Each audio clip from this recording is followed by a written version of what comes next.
A master promoter. He was just an absolutely great promoter. Harvey wasn't around the racetrack a lot in the 50s. It was a United racetrack into the mid-50s before John Whitehouse and other guys took it somewhere else. I don't think we can underestimate how huge United was in the 60s into the early 70s. It was huge. People didn't really think that much about NASCAR in that day. Stafford was a NASCAR track. They ran Saturdays. Thompson went off and on, I think. But United was it. That was the place to compete with pretty much. And they had a lot of tracks at one time. In a period when stock car racing everywhere, short track racing was getting more professional, I think Harvey understood that at some of these smaller tracks, you didn't necessarily have to be that way. You know, if you were just going for local people, it was almost good to have that carnival atmosphere, you know, show them something that they couldn't see in their normal lives. My understanding was that Harvey would act, if you, let's say there was a fight on the front straightaway or something like that, afterwards Harvey might actually pass the guys $50 just and say, that's pretty good, keep it up, you know, or something to that effect. Two guys fought on the front straightaway, he'd fine them each $50 and then give them $75 later, you know, because he knew that even though you didn't necessarily want to encourage a lot of fights, you know, he knew that if two guys got in a little bit of a brawl, that all the fans were going to go home talking about it, and they'd tell their friends and bring more people next week. Staging the fights and carrying on the deal with the West Haven Waterbury battles at West Haven, and then the Connecticut Massachusetts deals at Riverside Park. He understood that short track racing is not about making money, it's about entertaining the spectators, having a show. One of the things that Harvey was brilliant at was keeping these fans from different areas really in love with the drivers from that area. You know, he had a Waterbury gang of drivers, and so everybody from Waterbury had to come and root for, you know, Jack Membrino and people like that. And he had a West Haven gang, West Haven/New Haven gang that all rooted for Billy Greco. When he had Riverside Park, he had the Enfield gang, which was those guys from up there, Bobby Stefanik and that bunch. United was probably associated more with Riverside than any place else, as far as I understand it. Harvey was usually at the park Saturday night. They opened up before the Speedbowl, and I loved going up there to watch. And I thought, to this day, I thought they had some of the best, nicest field of cars. They were getting 60 cars, I think, on a Saturday. They was huge for a while there, and a lot of drivers from different tracks went to that racetrack. Harvey came from Riverside Park. He had been around a long time. He was probably one of the better promoters in helping the teams. Somebody wrecked on a Saturday night, he'd be there Monday morning with a few bucks to say, hey, look, you know, we got to get your car back. What do you need? You know, we need suspension. Do you need a motor? And he was truly a pioneer in that respect. If you look at the whole history of racing in New England, Harvey Tattersall is right there with the best promoters ever. He was a genius at promoting the sport.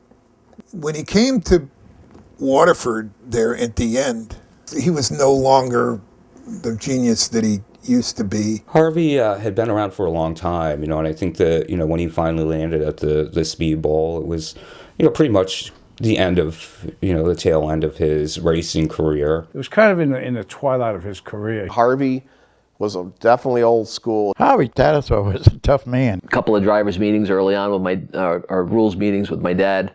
I thought he was a prick, I was young, and he was just a guy who was, he was bringing his United sanction. Here we go, this is what we're doing. You're crazy, I don't want to hear that. And I said, man, this guy's tough, A lot of people really didn't care for Harvey Tattersall, and I think because they didn't know him. But as a racer and a promoter, he was just super. He had come to odds with Ed Carroll at Riverside Park because he had the exclusive at Riverside, and something happened up there. I don't even know what happened up there, but they were on the outs, so Harvey was out on his own. There was a driver's strike at Riverside, which is, I think, how Harvey lost the track, and then NASCAR came in. The old United circuit was just getting smaller and smaller and smaller, and NASCAR came into Riverside, and so that was out of his sphere. Waterford was the last track he ran, pretty much. It started out being that you had to belong to a club, an organization, the United organization. So that was the first time we had to get a driver's license or membership license. And then, but they were all professional, all the staff had uniforms, and you could tell, pick out the staff and that. They actually had real tech inspectors. The first time I ever seen you had to actually pad your roll cages and stuff like that, and guys with gauges and stuff to check cubic inches, where with White House it had really pretty much nothing. You've had a car with four wheels on it, basically you run, White House. But, yeah, you had rules and regulations and safety deals. Harvey was a great guy. He tried to run a great program. He'd been around racing for a long time. He knew how to run races, promote races, make money, try to really keep the competitors happy, tried to keep the costs down, believe it or not. Everybody always wanted to have a little bit more of something, and he basically tried to keep it down because he knew he couldn't afford to keep paying more and more. And I remember a time very vividly when we were asking for more money, and he said, look, if I didn't pay you at all next week, you'd all still be here. And that still sticks with me to this day. The tire rules they all tried to get cheap tires. Harvey bought a bunch of Indy car tires. They were like 4 or 5 year old tires, hard as a rock, and that was the track tire. You had to run them. They were cheap. They were like $70 a piece, and we heard he bought them for like 15 or something, and it was very hard to set a car up with those because they were so inconsistent and old and stuff. But it was interesting to try to set a car up with them. But you got to remember, when you bought a set of tires, the left sides went almost all season. Right. And the right sides, I could go almost 8 weeks competitively on a set of right side tires. Wow. At they were $68 a piece. Another thing I was thinking about the other night too, they had the modified, and they had a sportsman division.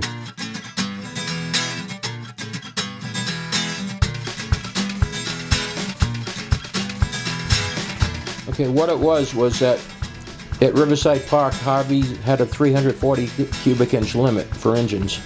You couldn't run anything bigger than a 340 cubic inch motor.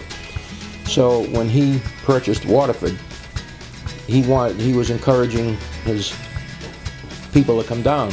So because they only had 340 cubic inch or less motors, and we had up to 366 that you could run.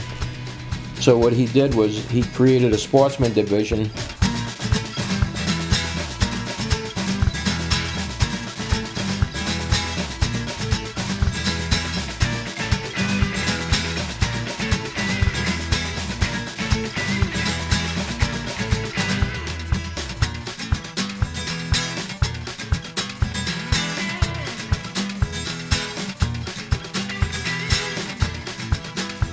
He would pay the first 3 sportsman cars, 100, 75, and 50. If you were the first sportsman in the field, you got your regular, if you finished fourth, you got your fourth place money plus $100. I can remember finishing 10th and make more than the third place guy. It was me, Rick Donnelly, like 4 or 5 other guys. Rodney Toba was one, and a couple other guys.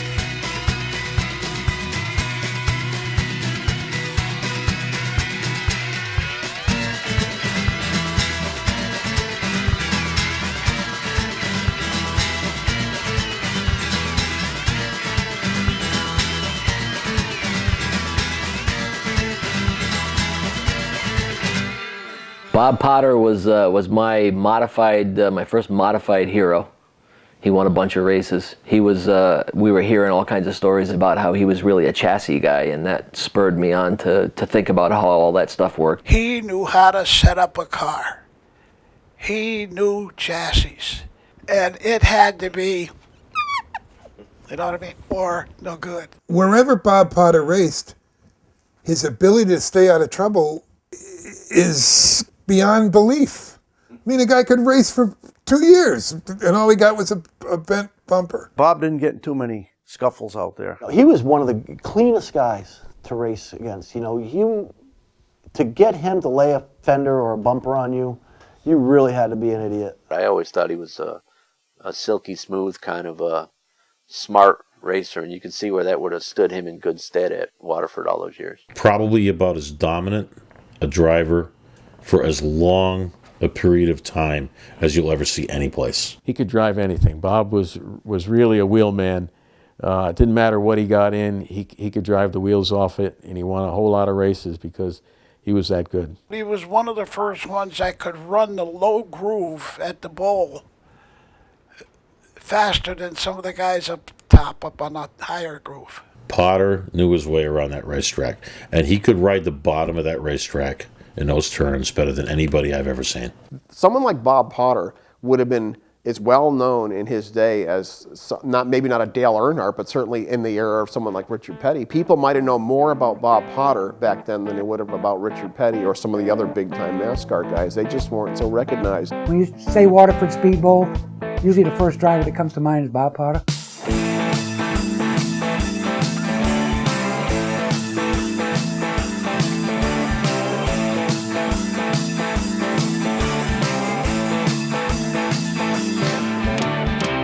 It was a great year.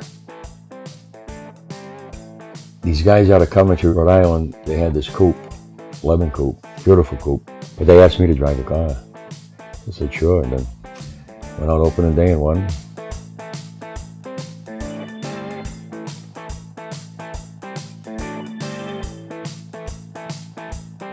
And the only time I didn't win was when the motor blew. I was walking out of the pits and Art Barry was walking in the pits. And he says, Art, what are you doing? Yeah, just kicking around watching the races. He says, where's your car? He says, home in the garage, safe. I said, why don't you get that car out of the garage next week?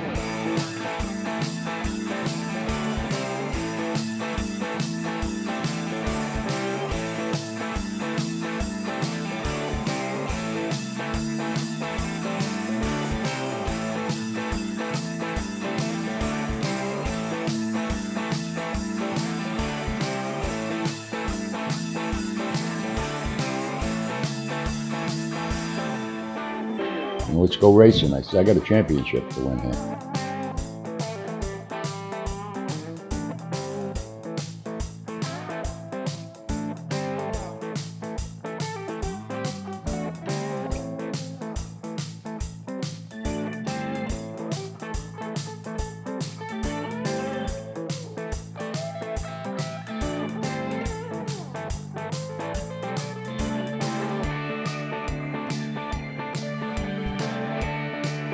Go out and practice, and we were flying. Got down the back straightaway, and the motor expired. So that baby blew. Dickie Doo, he had 2 cars there. So he said, hey, you want to drive the car? He says, it wasn't running good. We had somebody else take it out. He said, it wasn't running good in practice. He said, maybe you can figure it out in the first feature. Took it out in the first feature, was skipping. I didn't. In fact, I didn't even finish the first feature, because it just was running so bad. Got it in the pits, and I think they ran late models in between us. So we got the motor squared away. And out in the second feature, and I'm leading it. And Dickie Doo, I'm lapping Dickie Doo, you know. He's running around the bottom there. And he stuck his arm on the car. He's waving me by. Come on, win this race, you know. So I won the race. And that worked out good. That was fun, you know. And so that year I won races with 4 different cars to win the first championship.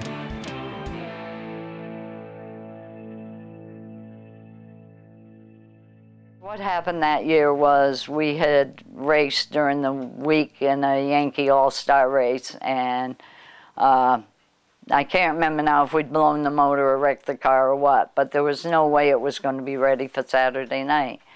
And Dick Dunn had called us Saturday morning and said that Bill Simons, number 9, he had called Dick and says, if you're not racing, that's when Stafford ran on Saturdays.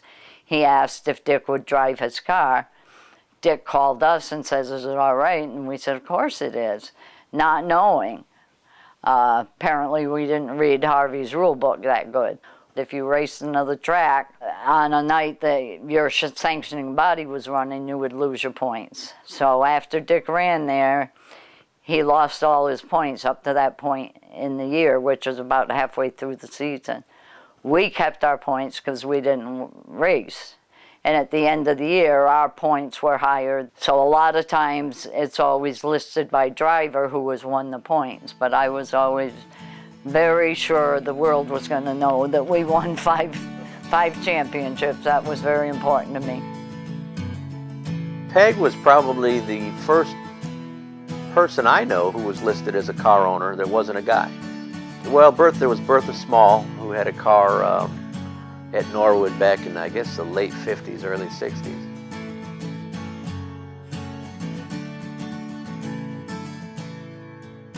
I became the car owner because, like everything else since the day we were married, he always wanted me a part of everything. And when he wanted to have his own race car, because he had helped a lot of people in the past, and the last person he had helped was Bill Trask when Dick Dunn was driving for him. And so I knew with what he was making at his job kind of covered our household expenses. And neither of us wanted to dip into that. So I went to work to save up enough money to pay for most everything on the race car. And that's when Al said, well, then you're officially going to be the car owner.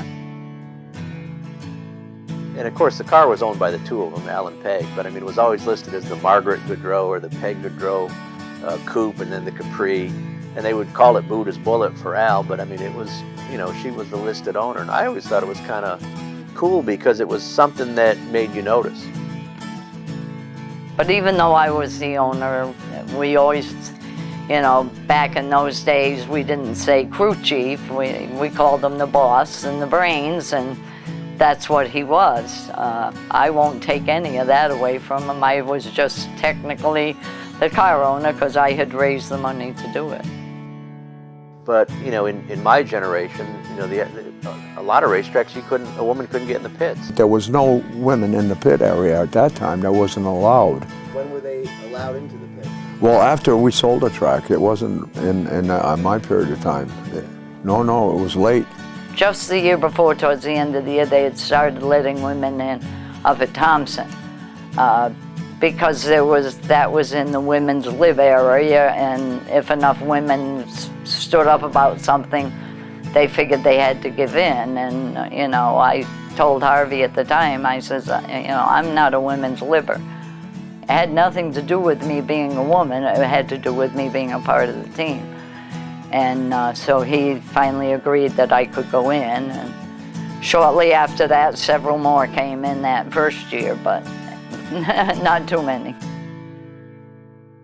You know, if we didn't have a place to go on Saturday, first place we went was New London, because that racetrack had special way about it.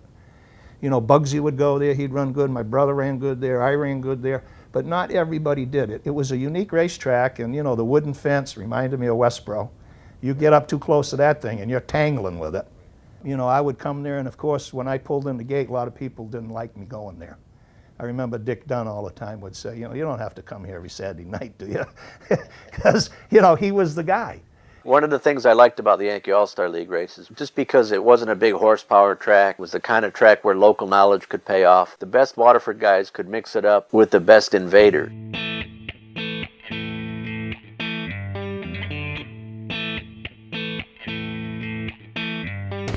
The first year they did it, I believe that the only 3 tracks were Star, Waterford, and Thompson. And it was a 6-race deal. I think they go 2 races at each place. It was an interesting series. They ran at all the short tracks. And each track had a race on a Wednesday night, and it went from June right through until the first week of September or something. It was on a Wednesday night. It never interfered with any other races that we ran in.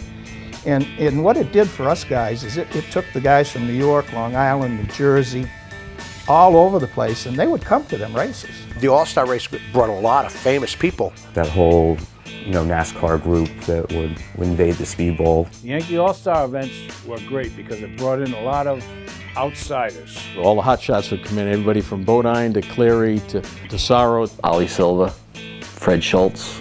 Bugsy, Ronnie, Eddie Flemke, Pete Fiandaca, all the guys from other tracks that would show up for those events. Packed the place, packed it. People would come, campers would be in the parking lot. Crowds were always good back then anyway, and they were hard to qualify for. They were really hard. I think they probably got in the 40s or 50s for cars for that night, maybe higher, maybe it was toward the 60s. Brought a great mix of cars, a great mix of people. I remember full grandstands, a lot of excitement in the pits. And you used to always pay good. I knew it was a big deal when they came because all the big names showed up, and it was usually a great feature, great event. Yeah, he was just a kid. He was driving the McPhee and Newton car, Bob Ramstrom's car, out of Worcester. Kenny was absolutely the coming kid, in that 1975 era.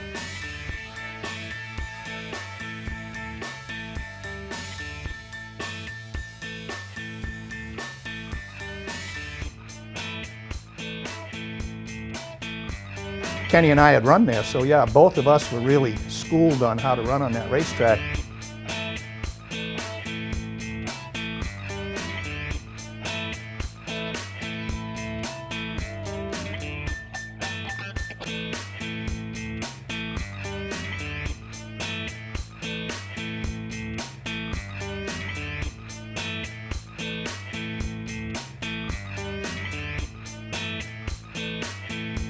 Jerzombeck won the show, and if I remember correctly, Dick Dunn was second. It was a big deal. It was the first real touring mod series. There's a great photo around of the cars parked on the front straightaway before the start of the All-Star race. And you just go down the row and you look at the mix. Jeff Bodine's, bright red and gleaming chrome #1. And then there's the Tom and Mary Dunn T5, which was basically a home-built car. Great car, the O'Cleary drove it, but a home-built car. And then you saw John Steiger's car that, Dickie Casso ended up flipping later that night. I remember a bad accident down in Turn 1. Dick Casso was in Steiger's #7, and Paul Richardson was racing against him. Paul had come down from New Hampshire with the #97 Pinto, and those two tangled. And I always remember seeing Casso going way up in the air. I remember being able to see the roof of the car with the number on it and all that. And like way down, I was in Turn 3 or 4, and seeing that car up in the air on the roof, it's like, oh my gosh, that's quite the crash. And that race just attracted a tremendous amount of open competition cars. Evans, I do not believe, was there for that race, but Jeff Bodine was, and the Armstrong Pinto, and just to see a car of that caliber at our track was just amazing. The race in '78 at Waterford, I remember Ronnie Bouchard leading, and I remember thinking, oh, finally Bodine's not going to win a race, because Bodine wasn't running as good that night. But then Bouchard's car, I remember hearing it started to pop in the corners. There was just something wrong with the engine, and sure enough, Bodine caught him and passed him. Bodine was one of those kind of people that didn't like to lose at all. He was a really sort of driven competitor, probably unusually so. He didn't care how he's perceived as long as he won the race.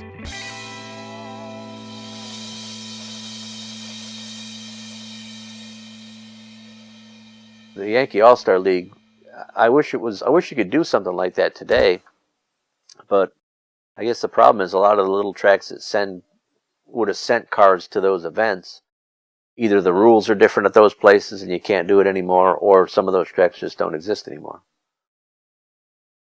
Jiggs Beetham was a master car builder, and Jiggs had taken 5 years to build a coupe. And this thing was just unbelievable. Like, he could have driven it off the trailer into the showroom. And I always remember seeing his face. Then when first night he wrecked it, he got into the fence with Larry Lamphere. But that was a nice looking race car. I think it was so much more unique back then than it is today. You know, you had the Pintos starting in '71. You know, they were starting to take over, but you had the Vegas out there, you had the Capri's out there. You know, you still had some guys, you know, running Corvairs and Mustangs. Mike Beebe had a Mustang out there for a while. So the '70s was about as diverse a time for, you know, the modified division as you were going to have. You know, you still had some of the old coupes that were running, and still running well. You had mentioned cars that were memorable of the era, and I do remember the 318 Coupe.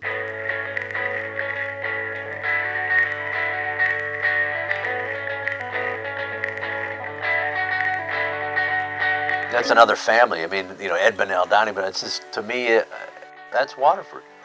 You know, there's guys at Islip Speedway that maybe didn't know who the Bunnells were. There might be people at Stafford who don't know who the Bunnells are.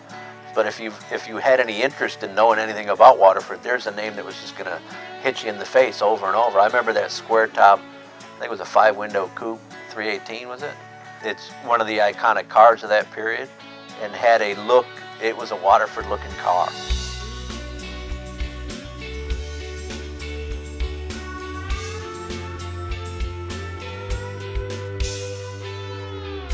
The drivers back then, they really raced each other clean. Don was one of those really clean racers, you know what I mean? And I remember getting a few pictures of him with the checkered flag. He was a good racer.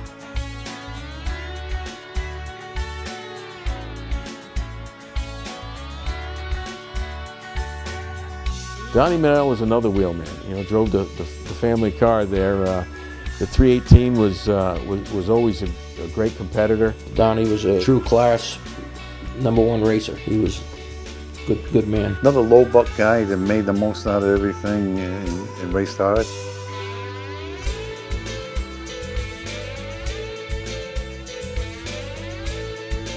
I always had a saying when I ran, the big names put the people in the stands, the little guys make the race.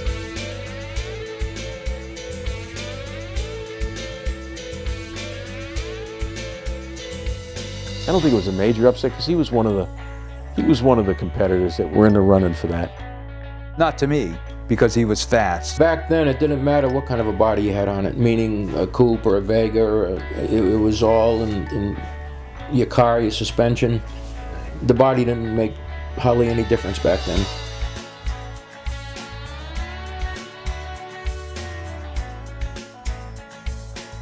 I remember seeing that picture. Renee Dugas shot the picture of Don Bunnell on the cover of the Speedway Scene. It was, I think, called New England Speedway Scene back then. And that was big news, even for its day, because at that time, coupes weren't winning very much anymore. That was a really big win.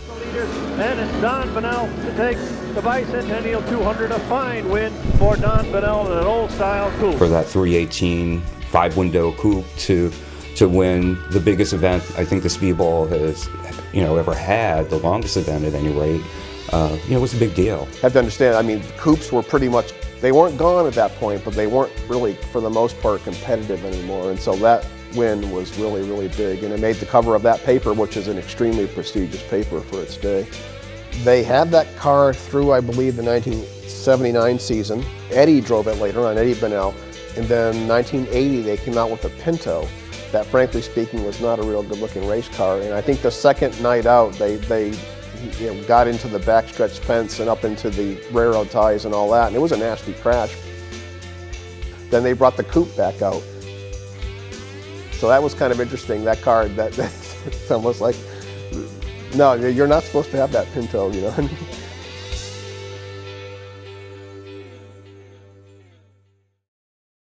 So you raced in that 200 race? I did.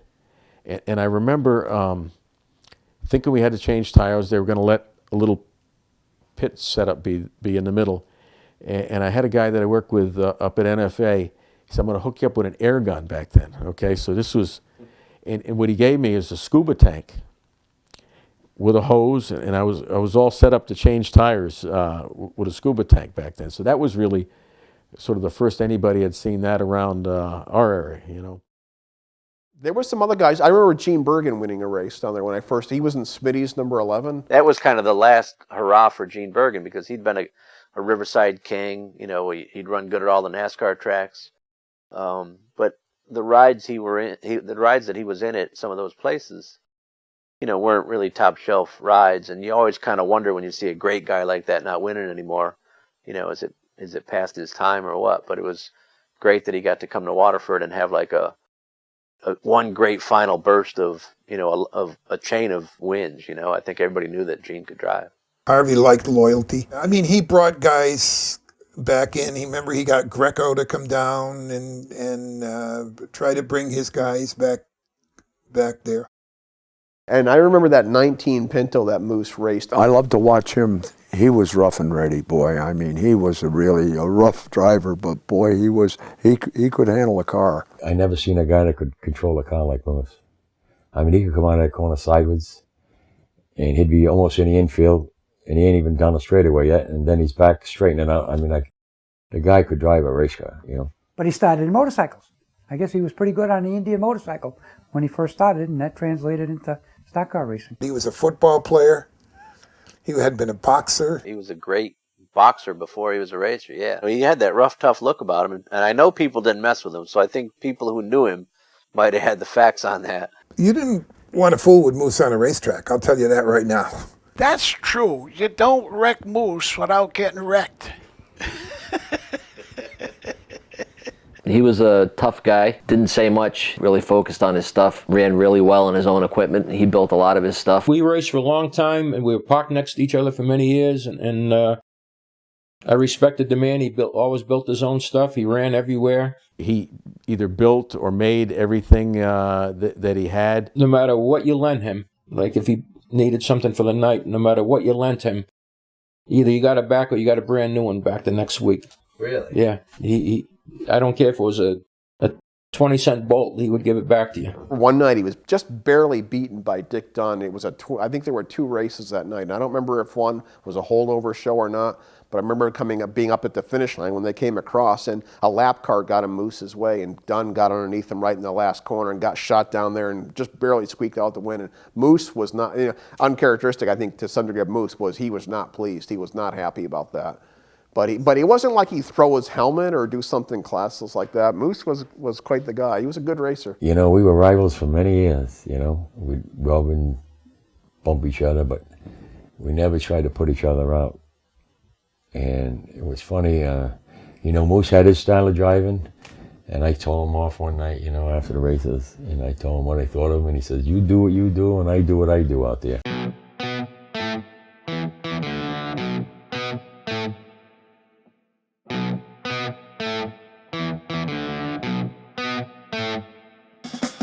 They were the 2 guys who would battle for the championship, you know, late 70s. And you'd see that they rotated championships quite a bit.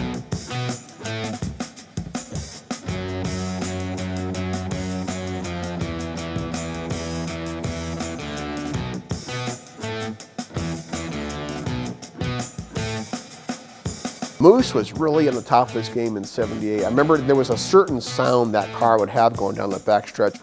I don't even know how to explain exactly, but there's this deep sort of throaty roar when it came down the backstretch.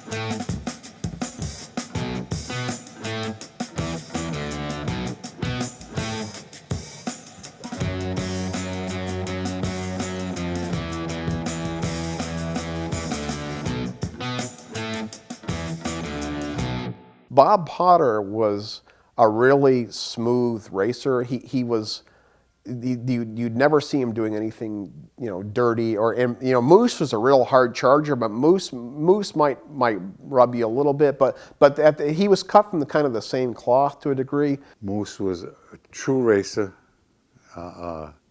hard-nosed guy, cared about racing, stubborn if he had something in his mind, but that didn't make him bad. I mean, he knew what he wanted, and Moose looked out for everybody too. Moose was a good guy.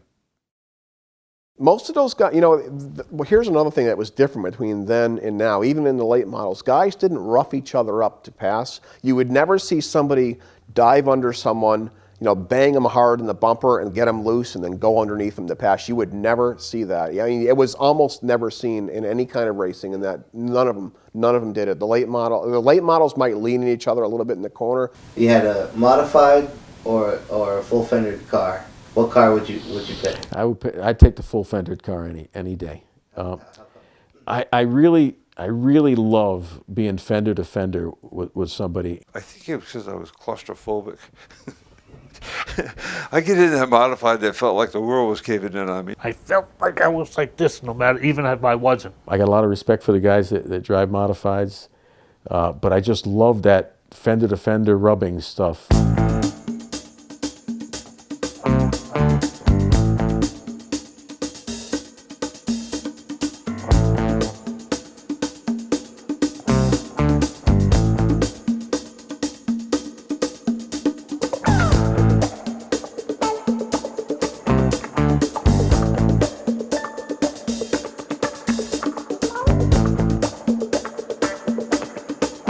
He was pretty tough in the mid-70s in the old late model division.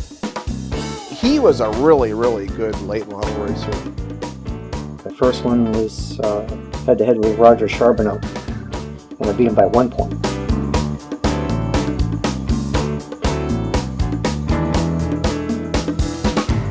'77, I took a brief modified ride. I ended up getting turned, going into turn 3. Went up over someone's left front, I think it was Glenn Schaefer. And went over his left front and into the retaining wall. I thought I was going to head out into the hot dog stand, because that's how far up into the fence we were. After wrecking the car, like I say, it wasn't quite as it should be. After that, I think I drove it once, probably a month or so later, and had to get back into the late model. Now, Harvey Tattersall says, you know, you're going to have to make a decision after 6 races. So I got 6 races in the modified and got back into the late model.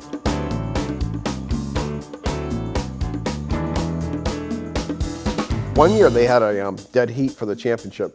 Dick LaFleche and Donnie Fowler.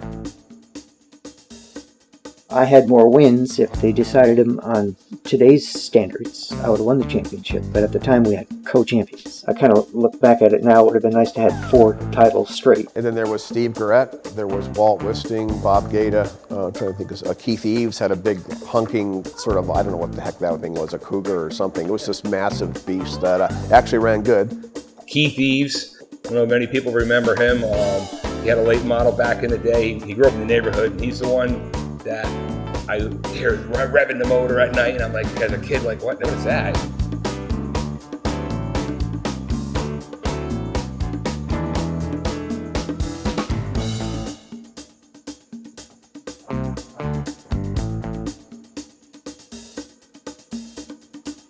Those cars were kind of a mixed bag of things. I remember like there was 2 Wayne Smiths, for instance, and one of them had a sort of a, I don't want to call it a cut down, but a car that was kind of cut up quite a bit, and that was number 5. That was the one Wayne Smith who had the dark tinted glasses. And then oddly enough, the other Wayne Smith who didn't have the dark glasses was nicknamed Mysterious. And he had a brown race car with gold numbers, and they both won races.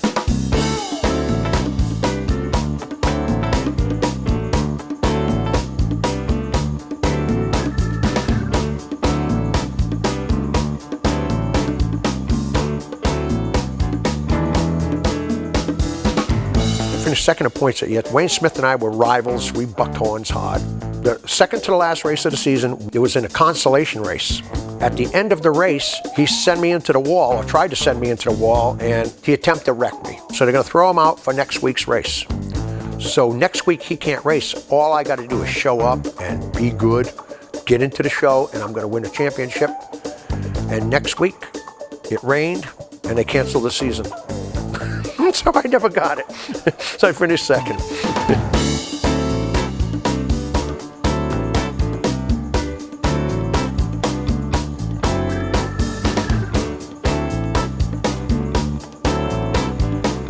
eventually turned into pro stocks because they got more exotic and faster as they went. And faster equals more money, and they dollared themselves right out. They were just getting so sophisticated. At the time, it dwindled very quickly because they got so expensive. Nobody could afford to come. There was 8 cars left, so the division dissolved. Interestingly, I think if that division existed nowadays, it would still be running because what people weren't happy with for car counts then would be considered normal nowadays. I want to say it was down to about 12 or 13 cars. Back in that day, that was not considered a sufficient field to run a show. As a promoter's perspective, if you don't have a division drawing cars, you're not drawing fans for that division. So they decided to go into something a little different. The strictly stocks where you could go to the junkyard, get yourself a car, put some pieces and parts together and go racing was very affordable to a lot of people. My first car was a Chevelle, and I drove on the street. And I blew the engine up, and I decided to build a race car out of it. We built the motor, built the whole car, and, you know, Scott Poirier drove it. Across the street was Phillips 66, and Ed Yarrington ran the number 66, Ed Sr. And my father made the letters for him, made them out of vinyl contact paper. He had to project it on the wall and cut it out. It was pretty cool, and we used the same template for my car for years. Jay Stewart was the owner of the Scott Poirier 66, I'm pretty sure, and he was just a kid. I have a picture somewhere where you have Scott and you have Jay, and I think you have one crewman, and they're just kids. They're like probably early 20s or late teens. We just didn't know much about building cars. We put a car together, and we actually did pretty well with it. He used to dirt track through the corners. And that was funny to watch, and because he must have burned the right rear right off eventually. Harry Rice, who used to help me with my modified, he decided that he wanted to go racing. So in my shop up at NFA, my auto shop, we got I want to say it was a 1966 Plymouth Belvedere. I put the cage in it up there, and then we finished it at his house. He did a lot of work. We built the motor, and he won a couple times that first year. My first race was in '79. I remember that I was lined up to go out the way that we were just describing, facing the other way, and I was one of the first cars by the pit gate to go out. And my dad was lined up behind me, and he got out of his car, and I saw him in the rearview mirror. He went through every car behind me, telling everybody that it was my first time on the racetrack and to go easy. And I remember I was pissed. Doesn't have to tell him that.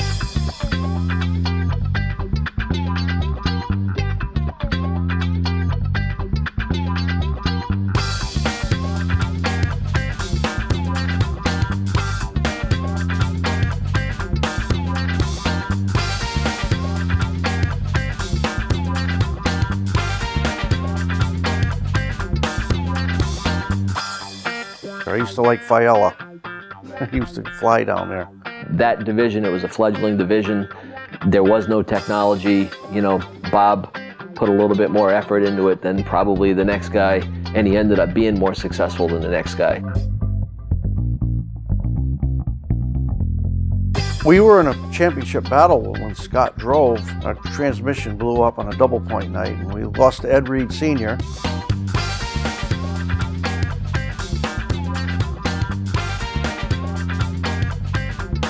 Yeah, I knew Eddie for years. There was a 100-lapper, and it counted for 4. He got 100 for that, and it was 25 for a normal race or something like that. So by winning that race, he ended up getting a big lead. So that 100-lapper basically... That sealed it for him. There weren't many of them to start, but eventually there was a lot of street stocks. Within 2 short years, I think it was, there was a full field of 40 every night. I didn't really watch much racing as a kid. I couldn't tell you how good my dad did, to be honest with you.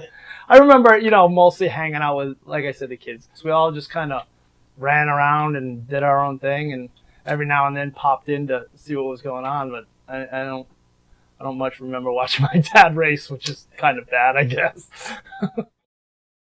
At that point in his life, I don't think Harvey was mixing as much with the people in the pits as he might have in his heyday. And Dickie Williams, because he'd been an official at different racetracks and had been around race cars and racing people, wasn't thought of as a promoter who wasn't in touch with the competitors. Everybody liked Dickie. I had drove, owned I worked at Stafford and Thompson, handicapping, inspected, worked with Brooksley at New Smyrna flagging. I've done about every aspect, and there was a lot of things that I thought that should be implemented to help the drivers, owners, and all that, especially the little guys. And I think he was the kind of guy that when people saw that he was making a real effort to get this thing going in '78, they wanted to help him get it going. He just kind of had a way with people. You know, people would go out of his way to help him. I mean, Harvey was more of a businessman than Dick was. Dick worked for Chirenza Excavation at the time. And when Dick first took the track over, Sam Chirenza, who owns Chirenza's Excavation here in Westerly, he kind of like backed him. This all happened because we heard Sam Chirenza, I worked for his dad, and we heard that the Speedbowl wasn't going to open. They're looking for somebody to run it, and Sam said, well, I was telling him about it, you want to try it? And I said, yeah, I think we can make it go.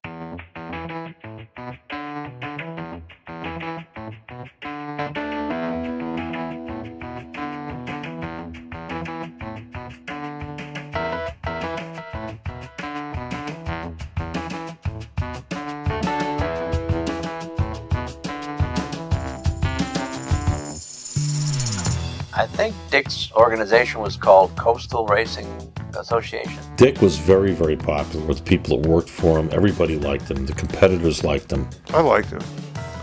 He was kind of footloose and fancy-free. I thought he did an excellent job. He would always listen to you. You know, you could always depend on him. He was really a good guy. He was a person that truly cared about the car owners. He was very approachable. Harvey, I don't think, was as approachable as Dick was. Dick just was he tried to make things right. He tried to do right by the competitors, and they really respected him and liked him. Dick Williams had to try to come out with a lot more engine rules. He did away with the sportsman class. Tried to pay a little bit more money. I wanted to open up if other people wanted to come in and join us and do all that, you know. I wanted to promote the racetrack and get a nucleus of cars where you had to race to get into the features. And that's one thing I see the guys now, and they said, one thing I didn't want to do was run the concert in the London.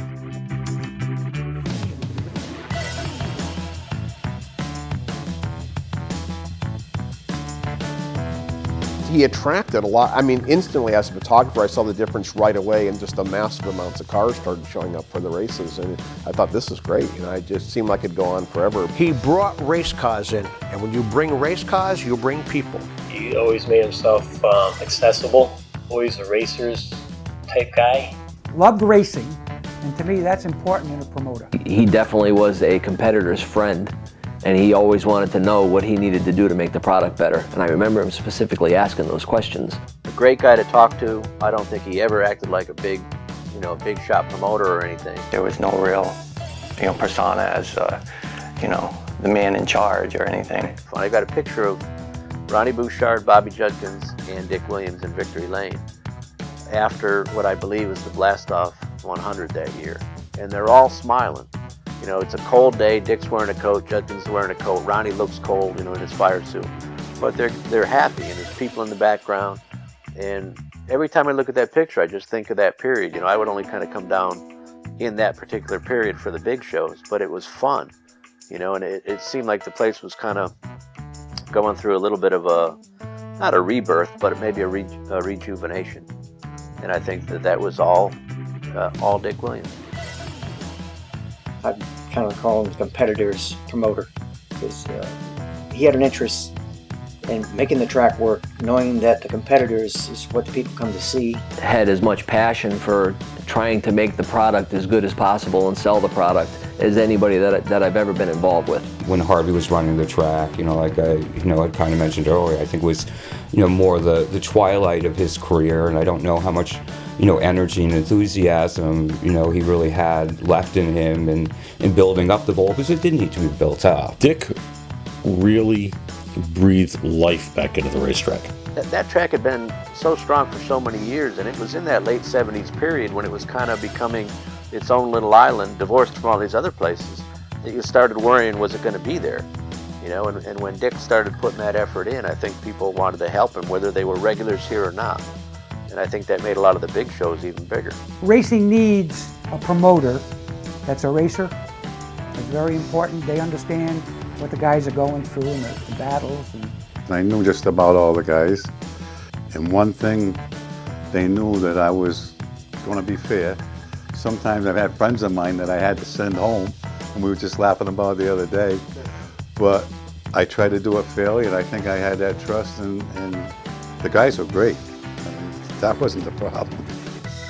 He was the kind of guy that the racing really needed, and it was a shame that he bowed out of the track after I think it was just one season. If you're going to lease something and run it, you've probably looked at the place for a few years, and Dick Williams obviously knew Waterford, but he would probably look at the number of fans, look at all the cars in the parking lot, and not realize that maybe, you know, the concession guy takes this and somebody else takes that, and maybe it wasn't what he thought it was going to be, or maybe the terms changed after '78. But I remember thinking that it was kind of a shame because he was just such a good guy. He did Speedbowl so good that Westboro wanted him, and then Monadnock wanted him.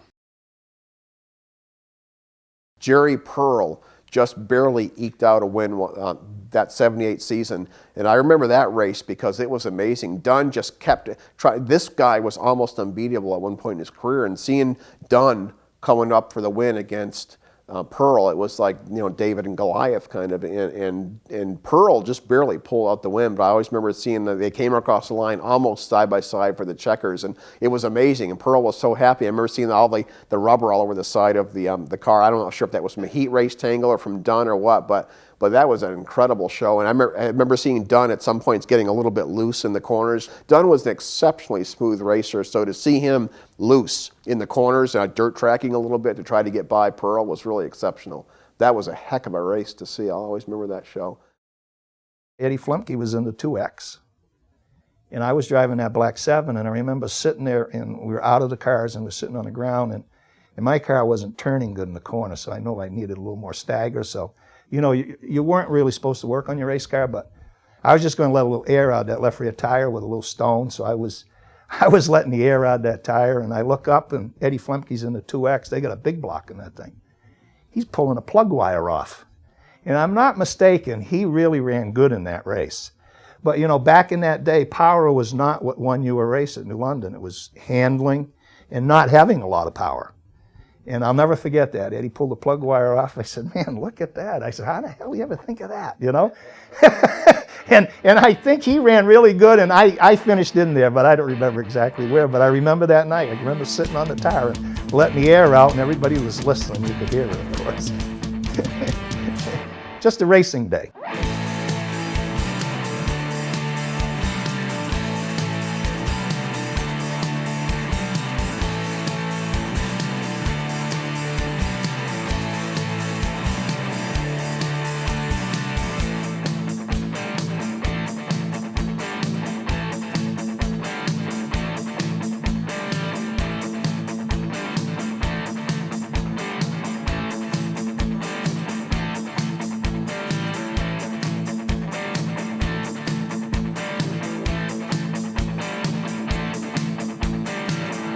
Back in '77, you know, that was probably Bobby Judkins was taking care of the 7 car, I believe.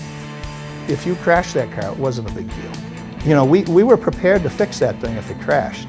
But we used to work hard to make sure that if we went to race, you had to knock us out pretty bad before we wasn't going to come back for the feature.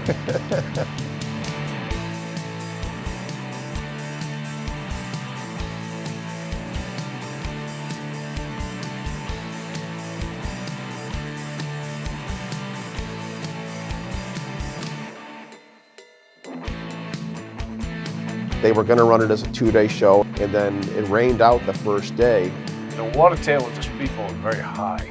And the water was underneath, so it was pumping the water up through the track, and it was actually, the track started to break up. Yeah, that was a scary show. They probably shouldn't have run it, but that was one of those sort of desperate moves in a sense. I know I wasn't running good enough to say I gave up, so I wanted to see it keep going.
There were 3 sections of track. There was a flat sort of an apron where people would shoot down onto that to pass frequently. And then there was a middle groove, which is kind of, so the track was shaped sort of like flat, then a groove like this that came up where the regular track was, and then there was a flatter part that was apparently sand at one time. And that was rather obvious that it had been repaved at some point. So there was quite a few cracks. The track was well worn at that time. The problem there was not only did it rain, but the track needed so much work, which I couldn't do.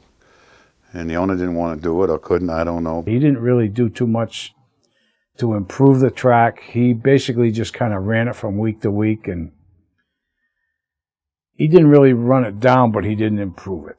It was rough. I mean, the grandstands and the main grandstand there has gone through so many facelifts over the years, you know, probably more than most movie stars. But that to me was kind of the charm of it. You know, Stafford back then was kind of the jewel. Thompson was in a transition where it was kind of getting a little bit fancier every year. But, you know, Plainville, Waterford, Seekonk to some degree, all these places that were, you know, you always got the feeling that they either weren't quite done or weren't quite finished being redone. You know, the pit area was kind of crude. The grandstands, you'd see that there were different planks that had been replaced. The little concession stands behind the grandstands were old.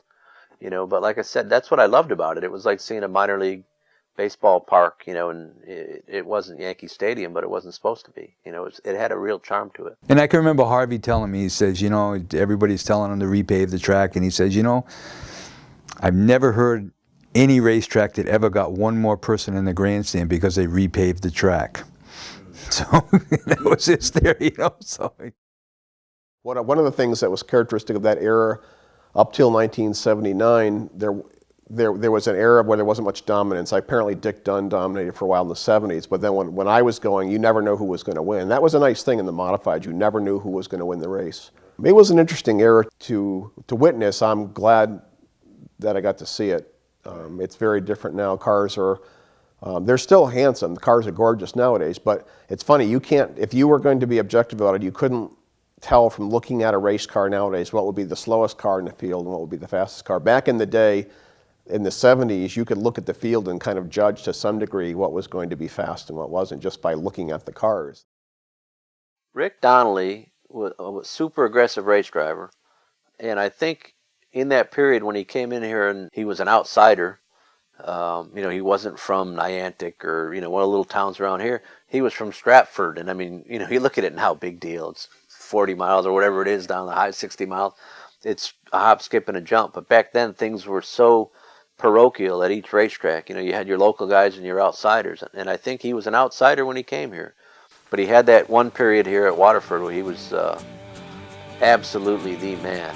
And I think it, you know, he might not have been the most popular guy in town, but he had the trophies at the end of the night.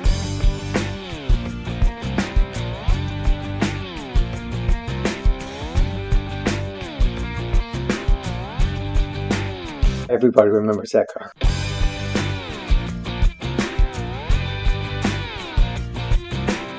That car was awesome. It was cream colored. It was just, it was something that no one else had. It was a brand new Troya car. That was a game changer. He was pretty successful right away with it. That car was fast all year long, and Donnelly was a really good driver. When Rick showed up with that Troyer, you could tell that car was just an entirely new breed of modified. it was nice. I mean, it was a beautiful car because everything's perfect on it. You could kind of get the sense, again, like it wasn't necessarily a fair fight. But that thing was like a bullet. You know, it was hard to catch, and you know, if he didn't wreck, he's pretty much going to win the show. That particular year in 1979 pretty much outclassed the field. And that was a pretty amazing year for him, too. I mean, I think he won 10 features that year. He was one of your spectacular guys, oftentimes controversial guys. Rick just drove it real aggressively. He didn't need to be as aggressive as he was to do what he did, to win as many races. He may have won more being less aggressive.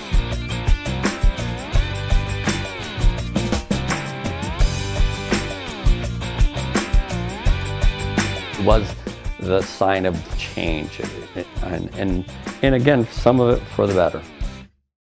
It brought outside technology into a place that had a lot of local technology. Everybody then at the Speedbowl was probably a little bit behind the times when he showed up with that car. Everybody else had a homemade car that they built themselves, and that was the first Troyer car. Troyer cars were just becoming so popular at the time. He definitely was the first one to benefit from a house car and a really good motor, and that package was pretty unbeatable. They gave us more drive to do better.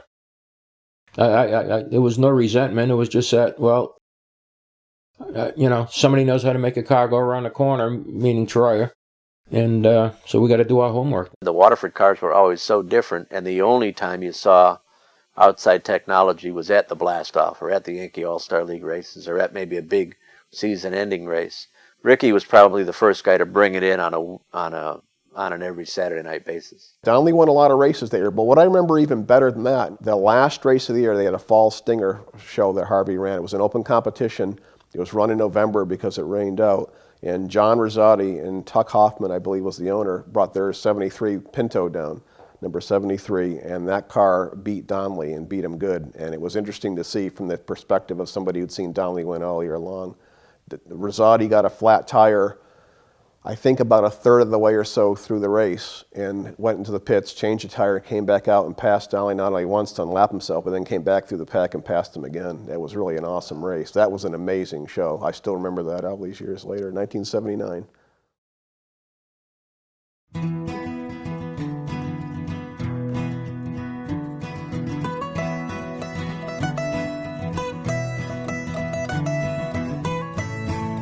Harvey was, older guy at that point. He had a few guys around him that, were helping to keep it go, like John Janasitis. John would say, I need you to shoot a picture for me. And so I'd say, okay, well, you guys stand up here on the grandstand, and I'll go down there and shoot with my zoom lens, and I get a nice shot. But John, yes, did indeed seem to be Harvey's right-hand man. I think he was the announcer. He actually was, as an announcer, was my idol.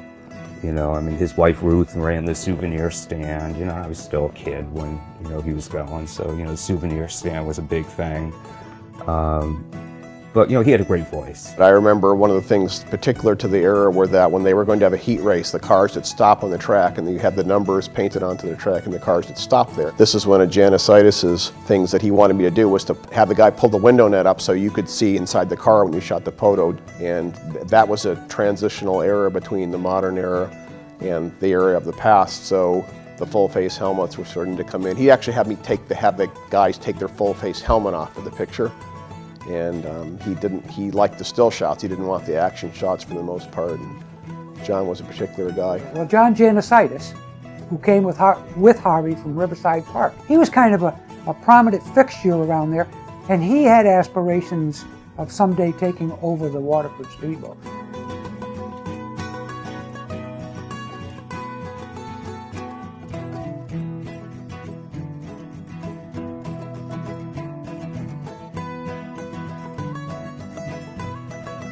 I think Harvey was probably as sharp as he ever was. It's just that the times had passed him by, because a lot of the smaller tracks where his kind of promotion was a hit, a lot of those places were dying.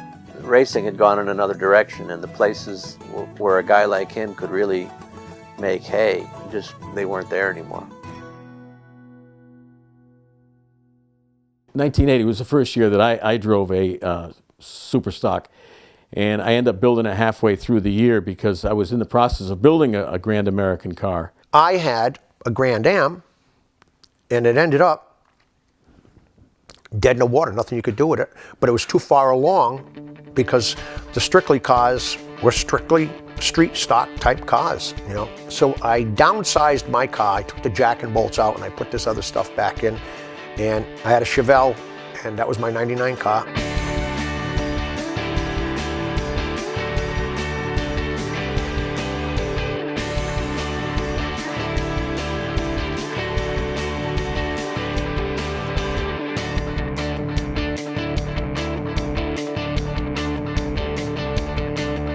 Harry Rice, one of the quietest guys you'll ever meet. Harry Rice is my best buddy. He was my best man. He helped me with my modified back in, say, 75, 76, and then he decided that he wanted to go racing.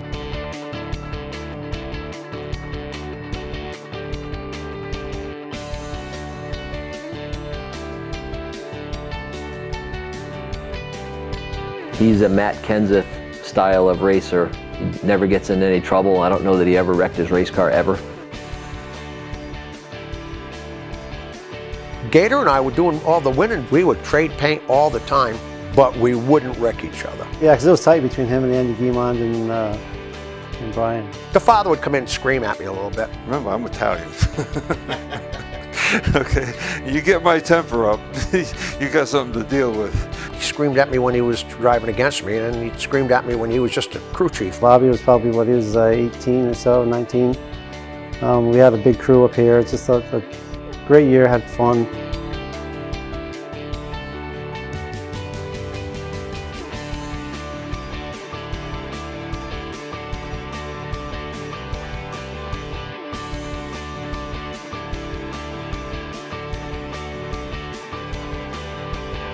The 80s is what, when I watched A Good Night of Racing and I came home and played with my Matchbox cars, I'd make the same moves. I would come out of the corner sideways like Brian McCarthy. The super stocks, I remember, would have huge fields of race cars, and that was fun to shoot. And as a track photographer, I used to sell a lot of photos to those guys. Those guys were into it. There was many cars going, probably more going home than there were in the race. The heat races back then were like the features now.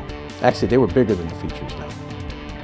So, I mean, you had to run, when you started in the heat race, you had to get up to get into the qualified spot. Art Moran Jr., him and his father built some good cars there out of Preston. He became a very successful superstock driver.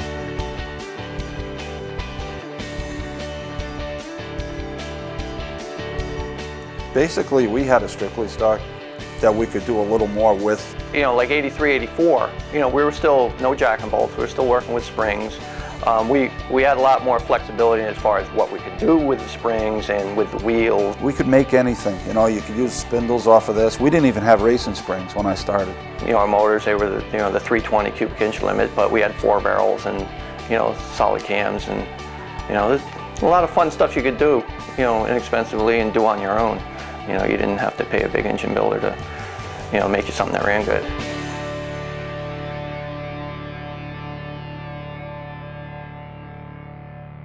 I think the first time I ever went was I had met my husband when I was 14, and he wanted me to go to the races. I was more of a girly girl at that time.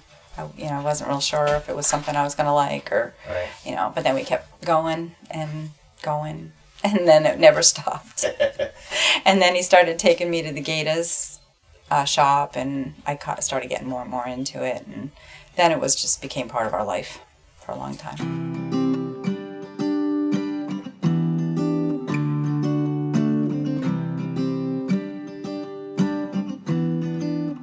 And I went to the races, and they found out there was a powder puff coming up, and I asked my brother-in-law Ricky if I could race with his car, and he said okay. What year is this? 1979. Yeah, and I was 18th on the field, in the field. I don't remember how many there were. I think I might have even been the last one, but and Emma was on the pole, as a matter of fact, I think, first or second, and I ended up second. She ended up first, but I had so much fun going through the field of car. I thought they were all like standing still. I was like, when are they gonna go, you know? And I kept going. I had a ball on the track, and I just thought that was just the most awesome thing. And I always wanted to race it. I just thought it would be cool to get out there on the track, and that kind of clinched it for me. Right. So I asked my husband what he thought, and he thought it would be really cool to have a car, and so he said okay.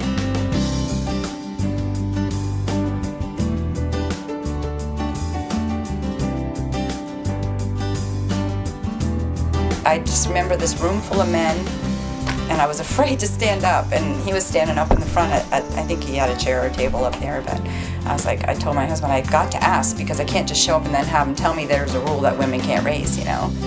I stood up and asked the question if there was any rules against women racing, because I had never seen a woman race before. he kind of hesitated, and he said, well, no, there's no rules against women racing. And so that's where I left it. I didn't say any more, and then we just started working on the car harder and made opening day and surprised everybody when I showed up. That was a really big deal. You know, I mean, powder puffs were still going on in the 70s, and you know, to have a woman be a regular in a late model division or any division at the time was a big deal. I had been called Rae Ann all my life, so when I put the name on the car, I put Rae, hoping that nobody would notice I was a girl right away. With the name Rae, I might not even notice that she was a girl. I absolutely remember Rae. She was petite, thin, you know, a small woman, and it was great to see her do good. It was pretty easy to remember because she was the first woman that I could recall to get into racing. She got into the super stock. I remember her coming in. She had a really, really nice looking car. She had a nice car. I think they had a body shop. The car came out beautiful every week. You know, you go out and you paint this car all up, and it's just, you're looking at it thinking, I'm gonna take it out there and wreck it. You know, that's pretty much what went through my mind. You know, I was always worried about wrecking the car, and then the very first race that I got out there, I wrecked the car, and we had to clip the front. So I'm like, well, I thought my husband would say, that's it, you know, but it wasn't my fault, and because the men out there was a lot of them out there that did not want me there. They just really did not want me there. Definitely the guys didn't like her. I think she got roughed up a bunch of times. I have a picture of her somewhere walking away from a crashed race car with her helmet in her hand. And you know, they definitely in the beginning did not like women racing with them. It was hard for them in the beginning. It was so tough back then to qualify. I mean, when I say tough, you know, you'd be lined up 2 by 2 for a number of laps and have to try to pick your way through. So I just recall, and there was a lot of crashes back then, so it was very tough for anybody to start out back then. Did you feel intimidated being out there? Yeah, very much so. Yeah, I had butterflies every time.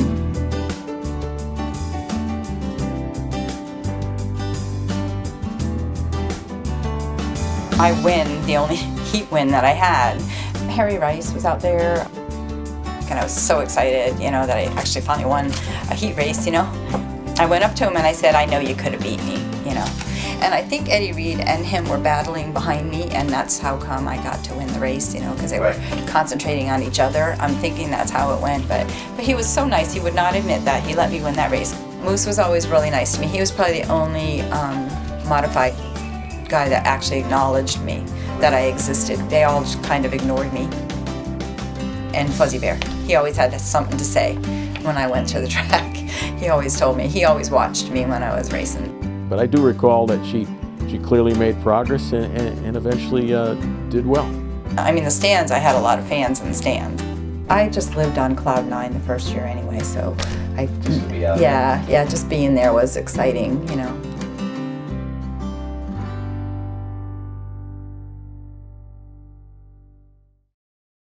77 was interesting in that it was an introduction for me into speedbowl photography. 78 was a great year. 1979 I remember as being somewhat lackluster because we had lower car counts again. It was worse than 77. We had Dickie Williams in 78 with us, great racing, and we went into the fall and we were getting all these race cars from other places. I remember Eddie FLEMKE, for instance, in the Manchester Santa Gravel car showed up, and he was running as a regular. We had Rolly Lapierre Jr. running with us, and Ronnie Bouchard showed up in Judkins 2X. It was a spectacle to see those races, especially that fall. It was a really good era in the Speedbowl's history. It was a short one, but then we got back to 79 and Harvey was running the show again, and it was dull in so many ways. I mean, the car counts fell off by the end of the year. We had Donnelly winning every week in the modifieds. The Grand Ams were sort of falling off, the late models, and things picked up again in 80, and then in 81 it was getting a lot better.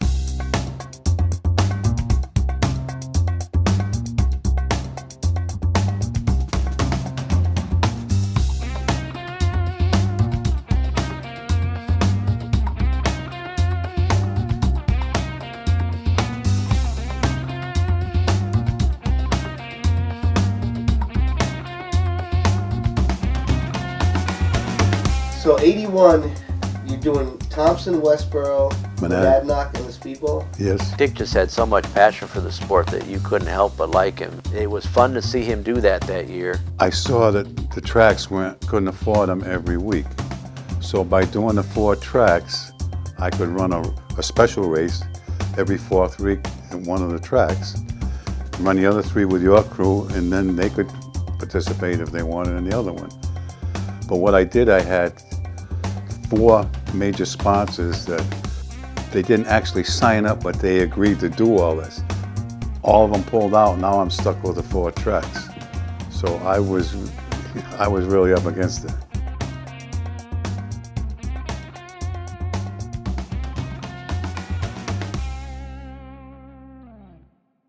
Just to show you what a real racer Dick was, Monadnock ran every Thursday in that period. That was his Thursday track. He had Westboro and Waterford on Saturdays, and he had Thompson on Sundays. He didn't mess with any Friday night stuff. I'd be one, I was 19 or 20 years old, but I'd be one of the last people out of the pits at Monadnock.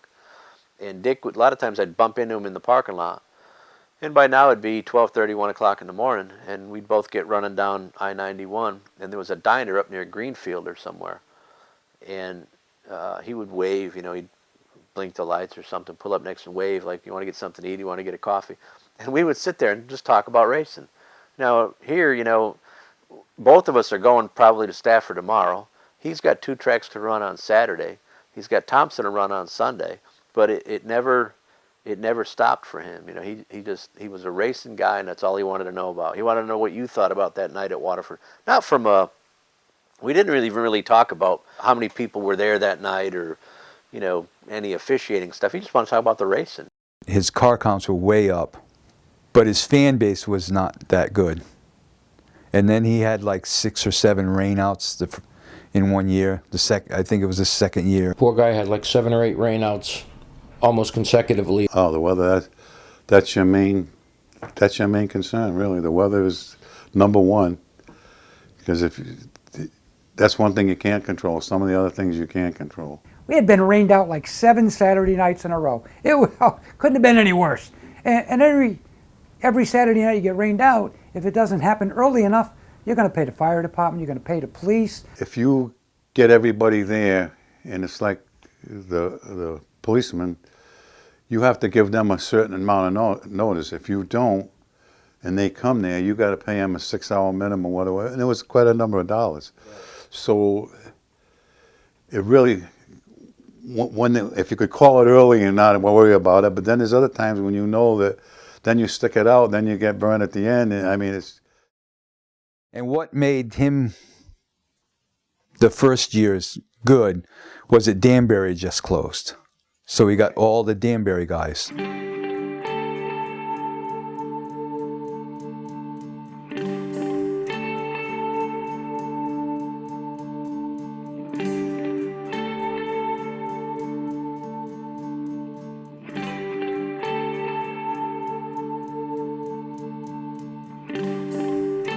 Randy started in what they call a sportsman division in Danbury just before they closed. And his father, Don, was still racing there then too, so the both of them came. Don was a tough cookie. Randy, on the other hand, was a little more manageable. And Randy was good in a modified, because he drove at Stafford too. And he would have been well on his way to being a real big modified star, but then he went into the NASCAR North.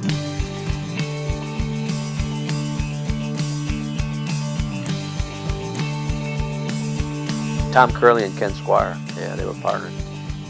When they ran the Stroh's Tour, they were always a good draw. That was pretty neat, to get a look at, the upper level race cars. You get to see really good race car drivers out of your area come in and race. That series at the time was loaded with really good racers. I mean, John Paul Cabana, Bobby and Beaver Dragon, Robbie Crouch, Joey Carafas. I mean, unbelievably good racers, mostly from northern New England.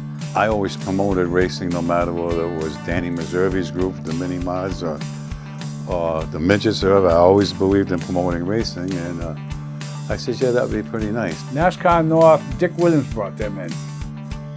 And he didn't know it at the time, but he ended up losing one of his top draws.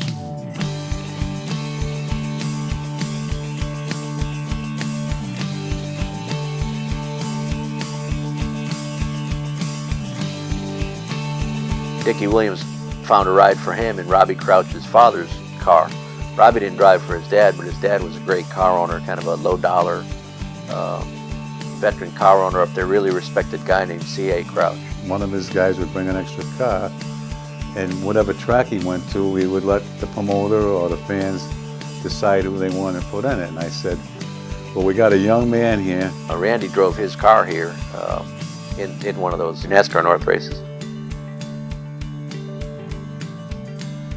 Randy went on and he ended up getting Rookie of the Year, and we ended up losing a competitor.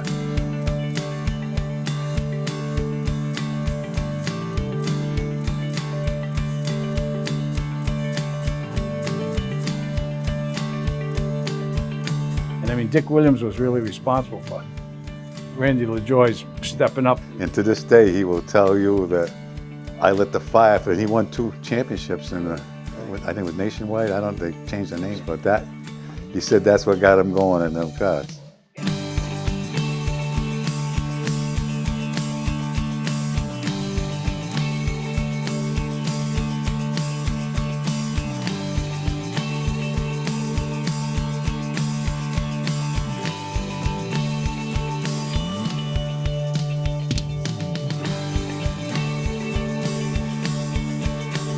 They were actually sort of disappointing to me to watch in a way, because those cars were so heavy and cumbersome that, you know, Waterford's just one of those momentum type racetracks where you watch a good 2 or 3 car battle in them, you know, in the modifieds or midgets or something that's light and nimble, and you just see what a momentum game it is. And yet those things were just kind of lumbering through the corners. I mean, they were almost like street stocks, and that's not to denigrate the street stocks. It's just that everybody thought, well, here's this big show coming in, and they weren't nearly as fast as the weekly cars. The '82 season, I actually drove. That's how I got started. Really? You know? Oh yeah. It took me. It wasn't until after I actually, because Tommy Fox finished out the season driving my car, because his car got wrecked by Dick Williams in the match race. Let's talk about the match race here with in Tommy Fox's car.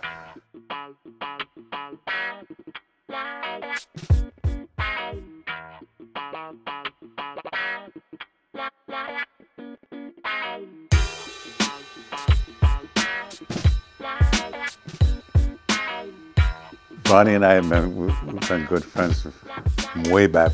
He had won Talladega, and so he said, I'm going to bring my car, let's do something extra. So I said, we'll get a match race.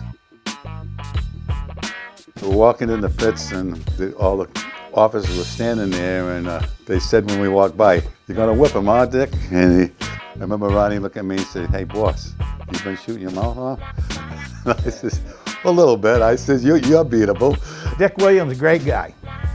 We had a match race one time at the racetrack, and he didn't fare too good. So we get on the track, the very first lap, I had Sly Fox's car, and I don't remember what car Ronnie drove. We go into the first turn, the right front spindle broke off. I went straight in the wall, tore the whole right front off the car. Dick Williams completely destroyed my street stock in a match race in 1982 against Ron Bouchard at the Speedbowl. I have a picture of him buried into the fence. The car is about half as big as it should be. He's still sitting behind the wheel, and he's like this, you know? And I mean, the spindle broke on my race cars, and he went into the fence so hard, and he got out of the race car. He was completely apologetic. They did all kinds of silly things, intermission. I think he had guys juggling on the front chute. They took that car in the pits.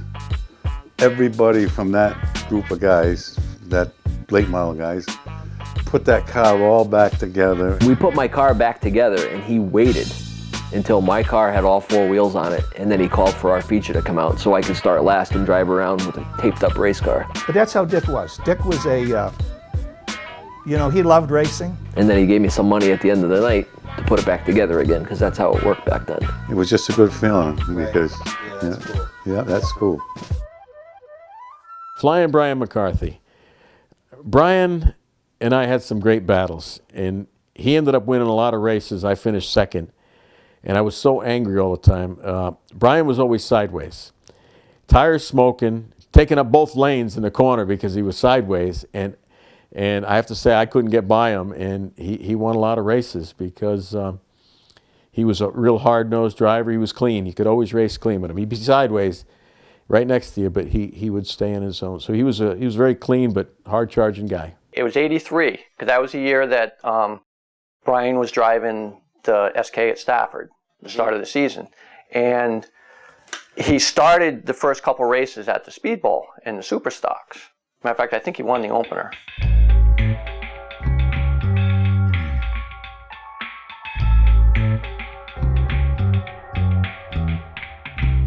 Oh, Brian and me go way back. I mean, he drove my cars, you know, in the 70s, 80s. He was a guy who could get the job done. I was driving for the Giro brothers, Paul and Ken Giro. And that whole thing dissolved, and I ended up doing nothing. I just helping out down the Speedbowl. And I believe he was helping at the track working. Jay Stewart was going to sell the car to Howie Blackburn, this guy named Howie Blackburn and Bob Sweeney. They said, Brian, we'll buy that car if you can drive it. I said, they won't let me.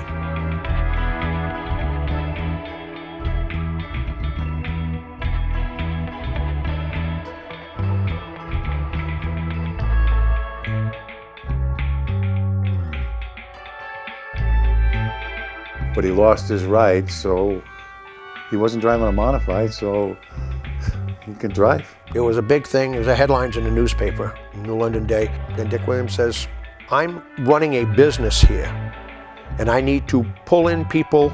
Brian, he not only was a good racer, but he knew how to get the crowd going. He was a showman, yeah. He knew the whole deal. That's how I make my money, and Brian draws people in, whether they like him or they hate him, but he draws people in.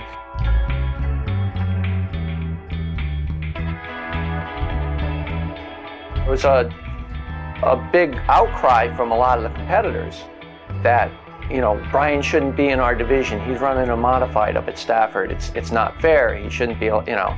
And it was funny. I don't know how they ended up in our pit area, but there was this big congregation of competitors all came into our pit area with CJ and then David Gaeta was right on the other side of the row where we pitted.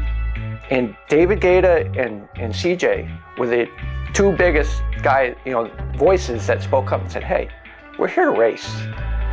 You know, if we could beat them, that's better than trying to kick them out of here.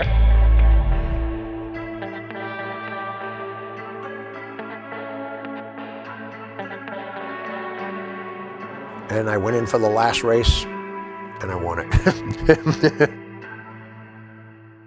Ed FLEMKE was a great guy.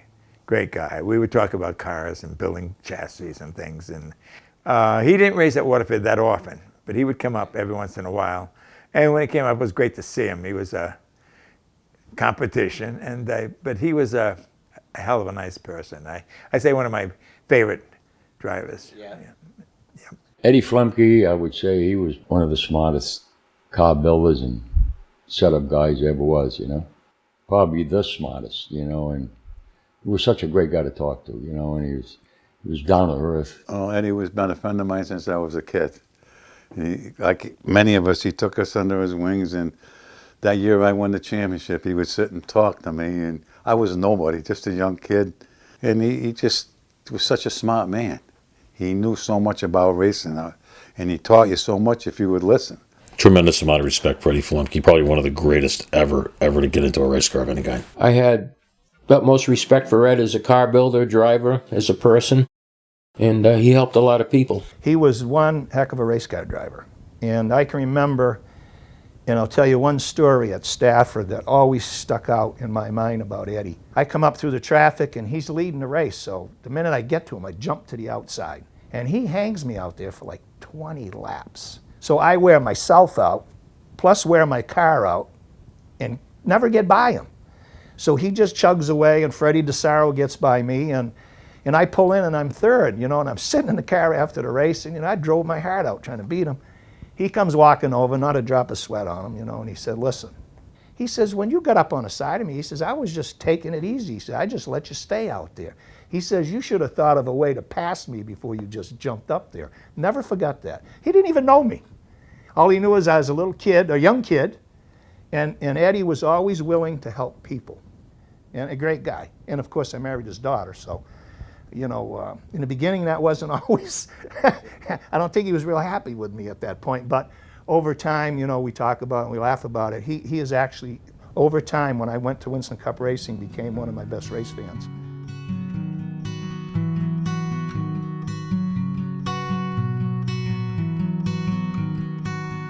He never did retire. He said he would never retire, and he didn't from racing. I think he stopped racing, I think when he was 50, 49 or 50. And he didn't take it well because he was being left behind. He was felt unwanted or unneeded anymore.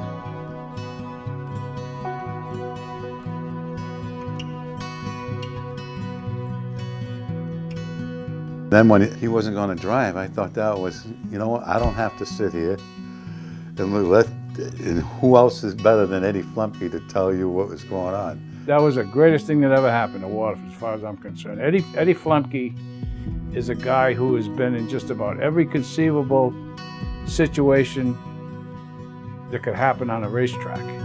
If you were a driver and you had an issue, or you had a question, or you had a tech issue, and you went to FLEMKE, you knew you better cut right through the chase, because he knew exactly what you were talking about. You couldn't bluff this guy, and you couldn't snow him.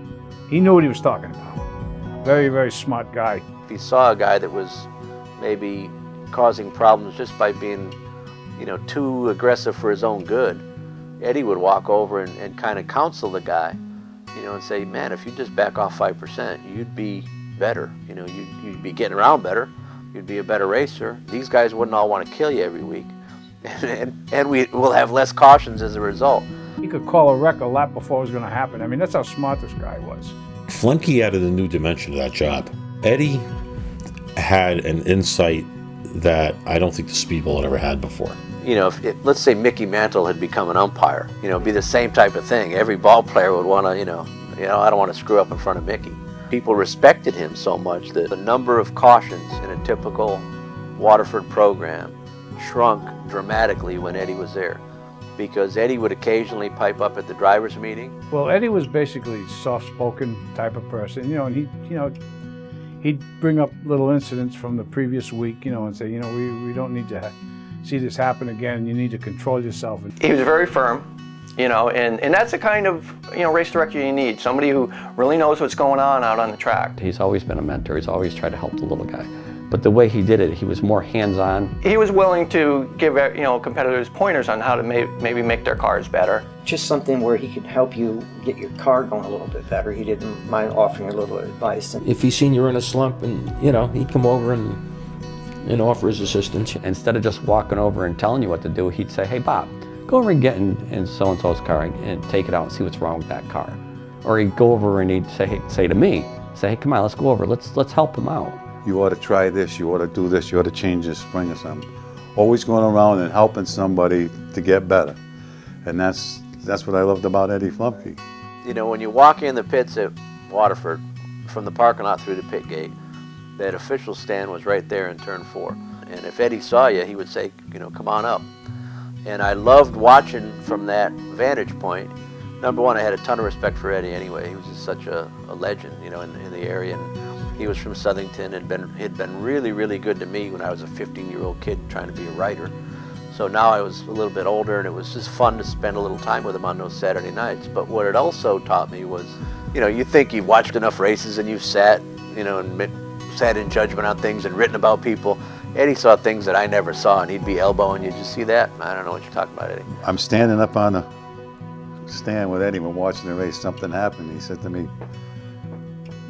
promoter, he said, what did you see? And I told him, and he says, I didn't see that. I said, what do you mean?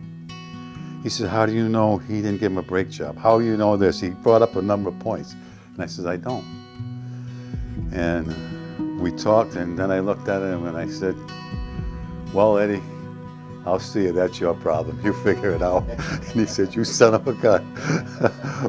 And it really, I think it was slowly killing him not to race. And I do believe, I don't, my father didn't die of a heart attack. I really, I think he more died of a broken heart. not a heart attack, because I think life was passing him by, and he didn't know how to stop that, because he was so competitive, and he was always him.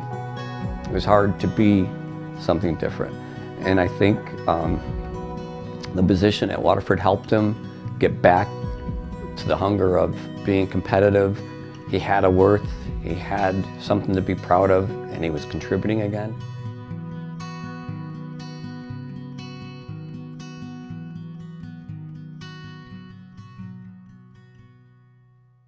Flash Gordon, well, and Flash built some great cars for C.J. Fry, and I have to say, he really is a master mechanic. He was one of the better builders of cars as far as putting something together that was strong and efficient.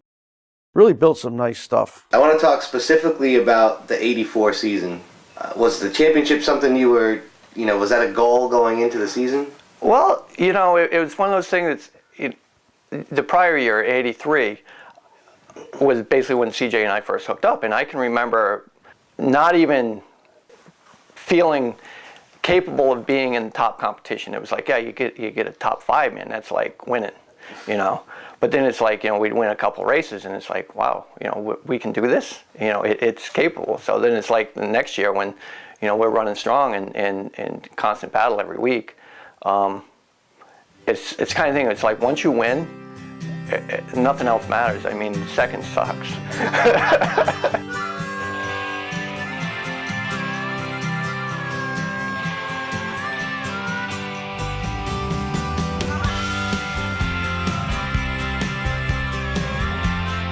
CJ and LaVetri, I remember that pretty well, and that was an excellent battle. The point battle, I was pretty much in control.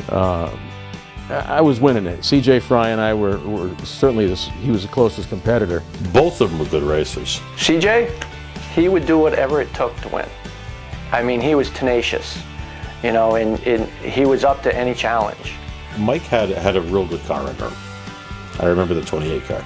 It was second to the last race of the points race of the year, and I probably got greedy. I was going up. Actually, CJ was right in front of me, and I was following him up through the pack, and I could have let him go because I had plenty of points to go because we were close to the front. And he got by a guy that was very squirrely, and when I went to go by him, he clipped me in the right rear, sent me straight into the pit gate wall, which was recessed back then, and it was quite a sudden stop. Destroyed the car, put the right front wheel in the windshield. I was up in the stand with Dick Williams, the spotters tower, and Mike got taken out. I couldn't believe it, and it was like, and he didn't even spot it. I said, look what just happened. We just won the championship. So I lost a lot of points that night. But anyways, the guy that I had sold my car to, the Dodge Roadrunner, he said, drive my car the following week. So I took my motor and my transmission out, put it in his car, and I want to say CJ won the race and I finished third. But that was enough for him to win the championship. It was a long year but it was a great year. I look back on that, it was still a really good year.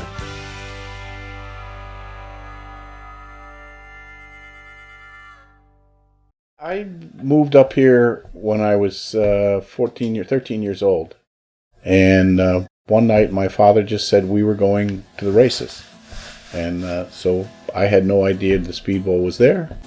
We lived in Navy housing, and we went over there, and I was just blown away with the coupes. One I can remember the most was Fuzzy. Everybody remembered Fuzzy Bear.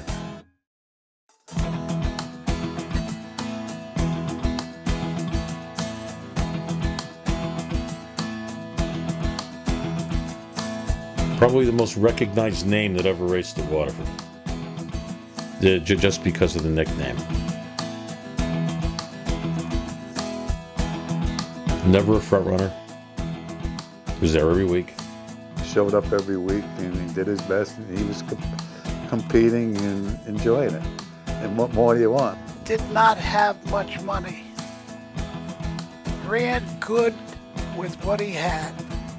Came every week. And he was just out there to have a good time. I mean, everybody liked him. He was pretty much a nice guy.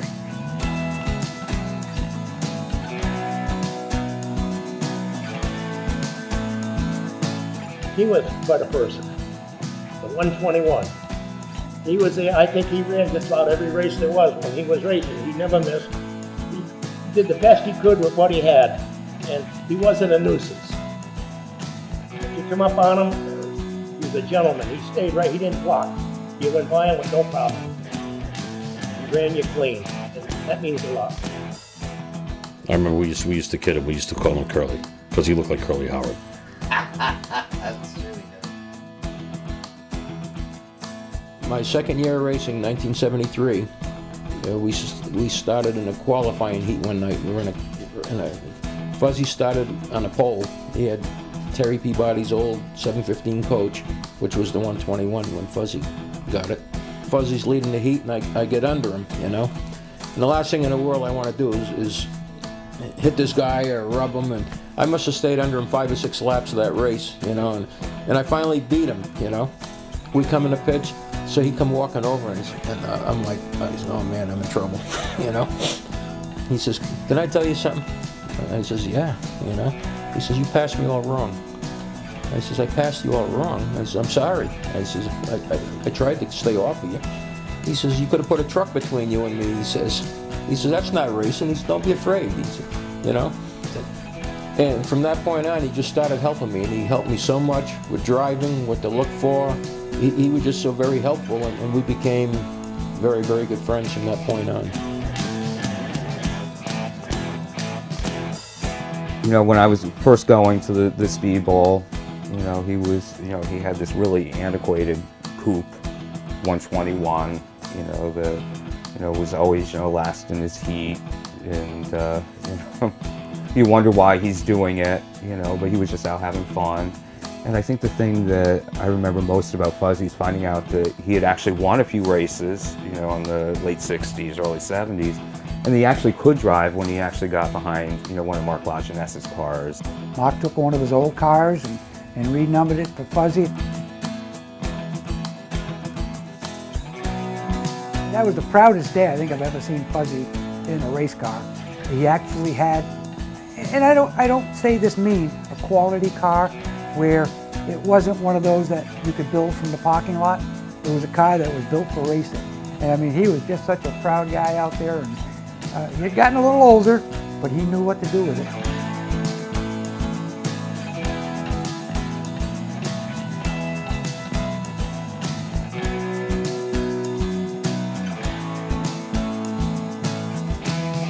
Fuzzy ran Waterford for a little over 30 years, I think.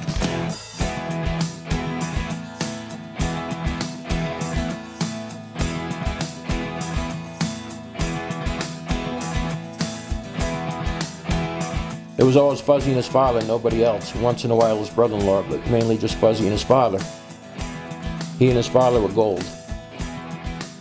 And like I said, we were parked nearby, and they'd unload the coach and leave the ramps on the truck, and Pop would sit there having his Tipperella cigar, and they didn't believe in adjusting the car, however it was, and that's what they did.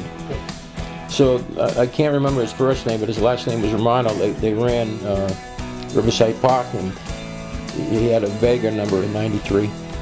And they come down, and he had probably 10 or 12 crew members, and all in fancy uniforms, and they're parked next to Fuzzy, So they introduce himself, and Fuzzy introduces himself back to him. And he's looking around, and he says, where's your crew? And he says, right there, my father. He says, well, what do you do if there's a fight? He says, he'll sit and watch.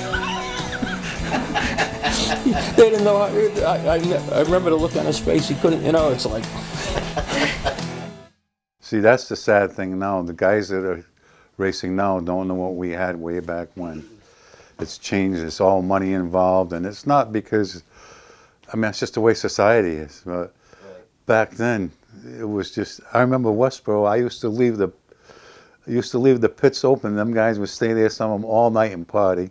And I says, you're going to police yourself. If I get one report, it's closed. They would lock the place up and do that and clean the place and everything. And next morning I wouldn't know.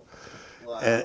But you couldn't do that now. There's no way you could do that now. But that's the way it was. Was he a businessman? No, but I guess his son Darrell was the office manager. He kind of made everything happen behind the scenes, and Dickie was kind of the present on the racetrack in the pits. I remember loaning my car to somebody to go that was running for the championship to go to Virginia, loan him your car and bring it back after the race. But if a guy needed a tire or something. He was competitor first and the business aspect of it second. And he would do anything to help you back, get out if you wrecked again. He would, you need a little bit of money. He always tried to take care of people. I can remember a couple nights, the first year I was racing, destroy the car, and you go up to get your $25 tow money. And I can remember him handing me $200 bills at the window. And that was like, a big paycheck back then, getting $200. He told me, hey, I really appreciate you coming and running, and, you put on a good show out there, try to get back here for next week. So, I can remember that real clear. We took our car to the car shows here and there, up to Big E. Yeah. And, you do that just doing a favor for the track and helping them out. But when Dick Williams took the track over, if you took your car up there, every car owner took that car to that Big E show, they got a brand new set of tires opening day. All you had to do was go to the truck, you had 4 tires. Brand new tires, he paid for everything. For all the guys that brought their cars. And I never had anybody, another promoter ever do that, and he was just an awesome guy. I don't know what to tell you. I tried, and it wasn't about money with me. That was the problem. I shouldn't have given away so much. But that's fine. That's fine. I wouldn't change that part of it. Because, hey, I was one of them. I knew, and I knew how hard. And I remember sitting in the office one night talking with a gentleman and my son, which was the biggest asset I had. And he was only in high school, but he understood all of this, and a very smart kid. And he said, Dad, why did you spend them 3 hours in there? I said, I'm going to tell you why, and listen to me. This guy worked all week, and just to get here. And I owe it to him.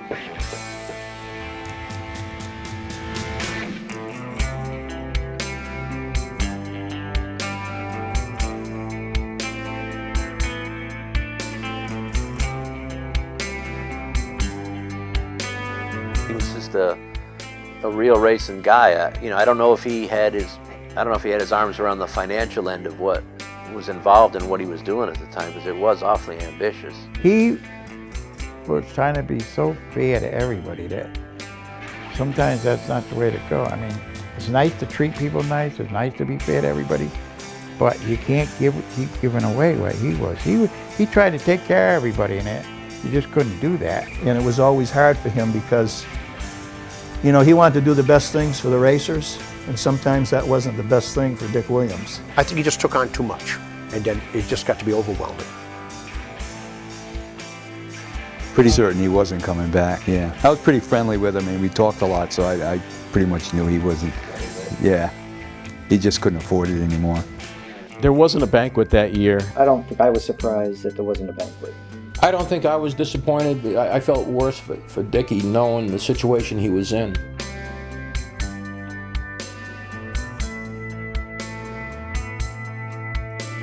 If it wasn't for Art Moran and his fan club, we wouldn't have a trophy for the '84 championship. And the first race of the '85 season, they presented us with a trophy for the '84 championship. Wow, that's really cool. It was awesome.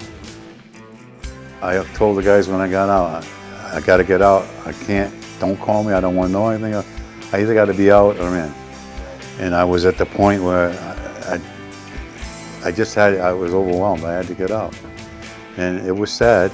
I remember Dick Williams being hurt by the way the whole thing had happened. He was on such a high, that he kind of had all these tracks, 4 tracks cooperating.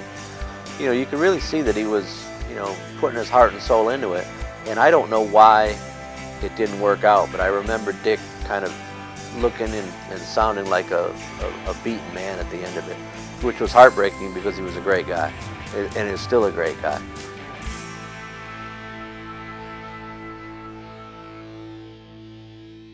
We were just trying to figure out what was going to happen. Back in the day there was always a question whether the Speedbowl would open because of, you know, all sorts of stuff. And racing in general started to get depleted. Some of the tracks were closing. Some of the properties and the land is so valuable that their return on investment just doesn't work. That's what I was always afraid about the Speedbowl. That was probably the only time that I thought someone could end up at this track. It could be a parking lot in a mall.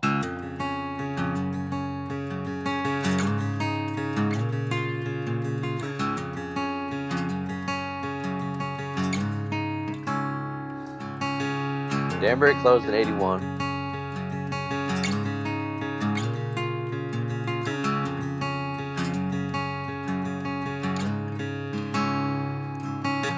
Plainville closed in 81.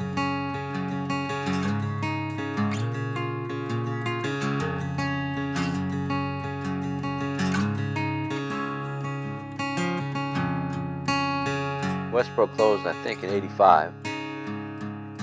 In the last year, I think it only ran like mini modifieds. It ran a really low dollar program.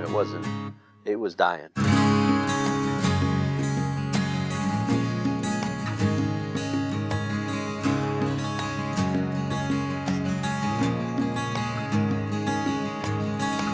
Where the North Pit is now, Harvey sold all the topsoil back out there and then sold a lot of the gravel, which is the reason why it's so low out there. And I think everybody worried when Dick was gone. You know, you go through that thing when one guy leaves, you know somebody's coming in. You hope somebody's coming in, because if somebody doesn't, you know, the place might close like Plainville did, might close like Danbury did, like we all knew Westboro was going to. I was very good friends with Ed Yarrington, and he was kind of giving me a little tidbits here and there that, you know, there is interest in looking at the place. I don't think there was a sense that the track was going to go away, not as long as Harvey was breathing. Harvey was a businessman, and there was no way that place was not going to open in 85.